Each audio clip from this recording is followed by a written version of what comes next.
The next set question 11 से शुरू होता है. It is high time we try to do something to help the poor. दो में है, क्या गड़बड़ी है, क्या होगा फिर? राइट होगा. जो नए लोग हैं वो लिख लेंगे कि इट इज टाइम या इट इज हाई टाइम. अगर ये होगा तो इसके साथ वर्ब जो है दूसरे पार्ट में सेकंड फॉर्म में आएगा हमेशा. ठीक है, सब लोग बोलेंगे who is the most reliable among your friends.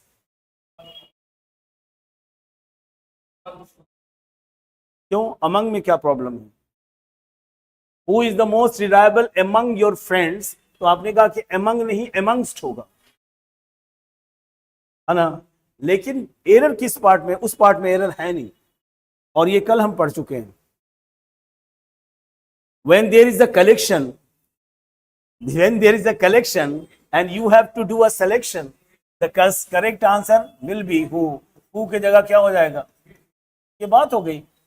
कह रहा है कि तुम्हारे दोस्तों के बीच में सबसे ज्यादा विश्वसनीय कौन है, रिलायबल कौन है, किस पर विश्वास किया जा सकता है? neither the rush or the heavy rain was able to destroy the spirit of the people. कहां?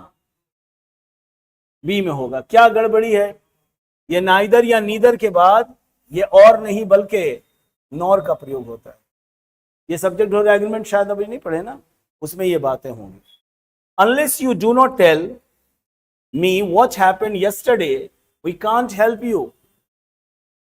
फर्स्ट बोलिए 1 2 3 4. 1 क्या करना है?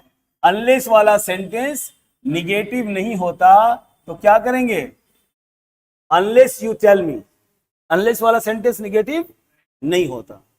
Next, she is one of most beautiful girls if not the most beautiful. The होगा पक्का, lock कर दिया जाए. यहां पर एरर सेकंड पार्ट में है और ये ठीक है. She is one of the most beautiful girls if not the most beautiful.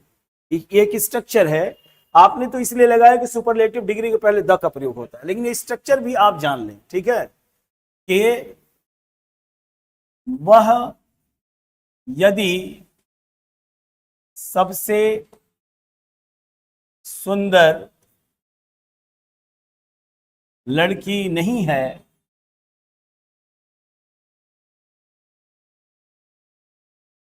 है तो वह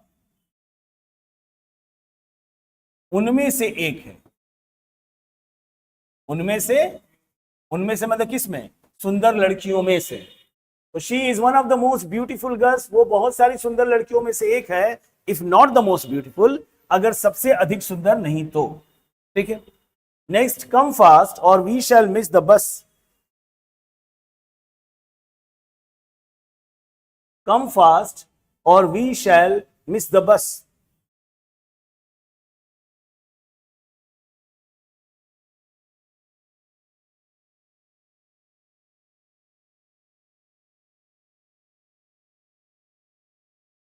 क्या प्रॉब्लम है उसमें? The correct answer is no error. बताइए कैसे? सो दैट के साथ में आता है, लेस्ट के साथ शुड आता है. अगर सेंटेंस के एक पार्ट में और आ जाए तो दूसरी तरफ शैल या विल आता है. तेज दौड़ो, नहीं तो हमारी ट्रेन बस छूट जाएगी. Work hard lest you will fail. अभी आंसर मैं बोल दिया हूं गलती से. नेक्स्ट क्वेश्चन का आंसर अभी जस्ट बोला हमने. Work hard lest you will fail. बोलिए.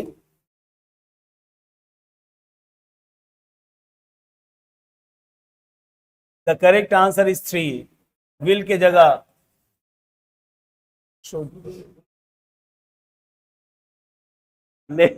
लेस्ट के साथ शुड का प्रयोग हो. I was angry when I found that he is not there. Again simple question. बिल्कुल सिंपल है. इस तरह क्वेश्चन बहुत अच्छा. क्यों हो रहा है ऐसा? I was angry, found, sentence past में है तो दूसरा भी पास्ट हो।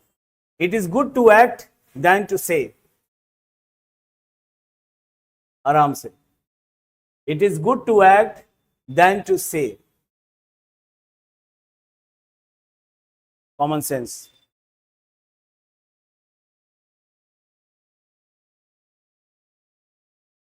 हिंट्स, हिंट्स दिया जाए, हिंट्स।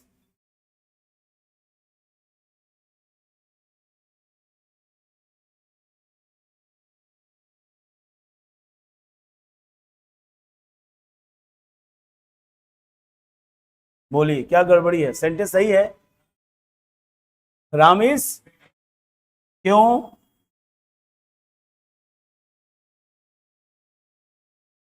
बात समझ में आ रही है। It is good to act than to say, कहने से बेहतर है करना। तो बात आ रही है देन की, मतलब कंपैरेटिव डिग्री होगा गुड की जगह पर। अब क्या है, ये वाला क्वेश्चन दिए तो आप बना लिए, क्योंकि इसका एक्सपोजर आपको है, ये वाले क्वेश्चन का नहीं है। तो आप देखिए कि देन होगा तो कंपैरेटिव होगा। He has been addicted to gamble for a long time. He has been addicted to gamble for a long time. Addicted to का मतलब बुरी आदत, लत। ओ, क्या प्रॉब्लम है उसमें? एनीवन?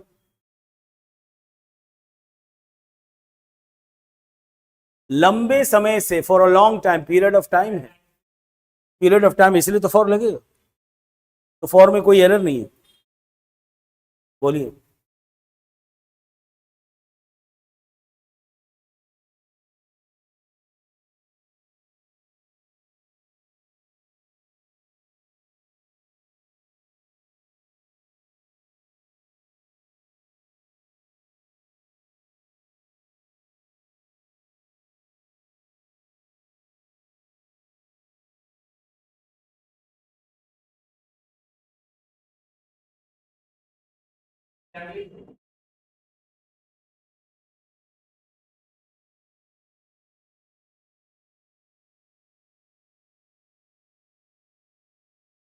चलिए सब लोग ध्यान दें, किसी भी प्रीपोजिशन के बाद, किसी भी प्रीपोजिशन के बाद यदि वर्ब को आना है तो that will always in the fourth form.